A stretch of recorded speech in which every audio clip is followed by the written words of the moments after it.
এত সুন্দর করে মাটির চুলা তৈরি করব নিজ হাতে, এটা কিন্তু আমি ভাবতেও পারিনি। হ্যালো এভরিওয়ান, আসসালামু আলাইকুম। কেমন আছেন সবাই? আশা করছি সবাই খুব ভালো আছেন। আলহামদুলিল্লাহ, আমিও ভালো আছি। মাটি দিয়ে দুইটা চুলা একসাথে থাকে, ওই চুলাটা কিন্তু এমনিতেই আমাদের আগে থেকেই ছিল। আর একটা চুলা ওটা ছিল না, তো আমি ভাবছিলাম অনেক দিন ধরে যে একটা চুলা তৈরি করব। এখন হচ্ছে রাতের বেলা, তো আসলে শীতকালের দিনের বেলা দেখা যায় কি সব কাজকর্ম করতে করতে, ছোট বাচ্চা আছে, মনে হয় যে সময়ের সাথে পেরে উঠি না। তো রাতের বেলায় ভাবছি যে মাটিগুলোকে গুঁড়ো করে পানি দিয়ে রেখে দিয়ে, এতে করে নরম হয়ে থাকবে, তো পরবর্তীতে পরের দিনে আমি বসে চুলাটা তৈরি করতে পারবো। তো দেখতেই পাচ্ছেন আমি দুই চুলাতে রান্না বসিয়ে দিয়েছি, আর এই ফাঁকে এক পাশে আমি হচ্ছে চুলোটাকে বসিয়ে নিচ্ছি। তো আমি একটা বোলের মধ্যে বসাচ্ছি। দেখতেই পাচ্ছেন এখানে আমি দুইটা বয়ম নিয়েছি। একটা বয়মকে হচ্ছে চুলার মুখ হিসাবে রেখেছি, অন্যটা হচ্ছে চুলার উপরের সাইডে থাকবে। তো এইভাবে হচ্ছে আমি বসিয়ে নিয়েছি। এর পরবর্তীতে আমি উপর থেকে বয়মটা খুলে নিয়ে এখন হচ্ছে চুলাটাকে কেটে নিচ্ছি। দেখতেই পাচ্ছেন মাটিটা কিন্তু মোটামুটি শক্ত হয়েছে। আর এখন আমি একটা পাতিল দিয়ে ট্রায়াল দিচ্ছি। আমার কাছে মনে হচ্ছিল চুলাটার গভীরতা কম হয়েছে, তো সহজে হচ্ছে চুলাটা ভর্তি হয়ে যাবে আগুন দিতে গেলে।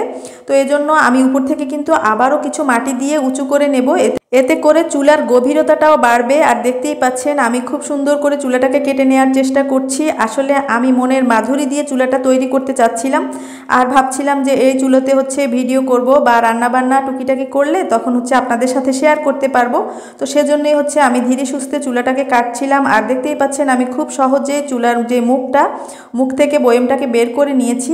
তো বের করার সময় একটু কষ্ট হচ্ছিল, কারণ যেহেতু এটা মাটি দিয়ে আটকে গিয়েছিল, পরে একটু ঘুরিয়ে তারপরে বের করে ফেলেছি। আর উপর থেকে আমি চুলাটার হাইটা আরেকটু বড় করছি, যেহেতু আমি ফার্স্ট টাইম এরকম চুলা তৈরি করছি। তো আমি যতই কাটছিলাম মনে হচ্ছিল আমার মন মতো হচ্ছিল না, তো যতটা সম্ভব আমি সুন্দর করার চেষ্টা করছিলাম।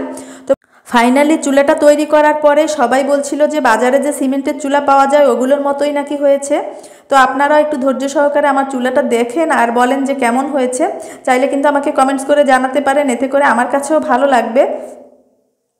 আসলে আমি কিন্তু চাইলেই বাজার থেকে সিমেন্টের চুলাটা আনিয়ে বসিয়ে নিতে পারতাম, তবে আমার কিন্তু তাতে তৃপ্তি হতো না। আমি নিজের হাতে তৈরি করব, আর সেজন্যই হচ্ছে এত পরিশ্রম। যাক, অবশেষে সবাই যেহেতু ভালোই বলেছে, তো সেজন্য হচ্ছে আমার পরিশ্রমটাও সার্থক হয়েছে। ইনশাল্লাহ এই চুলাতে পরবর্তীতে যখন আমি রান্না বান্না করব তখনও আপনাদের সাথে শেয়ার করব। আশা করছি সেই পর্যন্ত আমার সাথেই থাকবেন। তো এখন পর্যন্ত হচ্ছে মাটিটা কিন্তু কাঁচা, সে কারণে একটু কালসে দেখা যাচ্ছে, তবে শুকিয়ে গেলে কিন্তু মাশাল্লাহ চুলাটা আরও বেশি সুন্দর হয়ে যাবে। তো তখনও আপনাদের সাথে ইনশাল্লাহ শেয়ার করব। আর এখন কেমন হয়েছে সেটাও কিন্তু আমাকে জানাতে ভুলবেন না। আপনাদের কাছে কেমন লেগেছে জানি না, তবে আমি যেহেতু এইটুকু তৈরি করতে পেরেছি তাতেও কিন্তু আমি খুবই খুশি, কারণ আগে কখনো আমি এভাবে চুলা তৈরি করিনি। আজকের মতো তাহলে এখানেই রাখছি, পরবর্তীতে যখন রান্না করব ইনশাল্লাহ সেটা শেয়ার করব। আল্লাহ হাফিজ, আসসালামু আলাইকুম।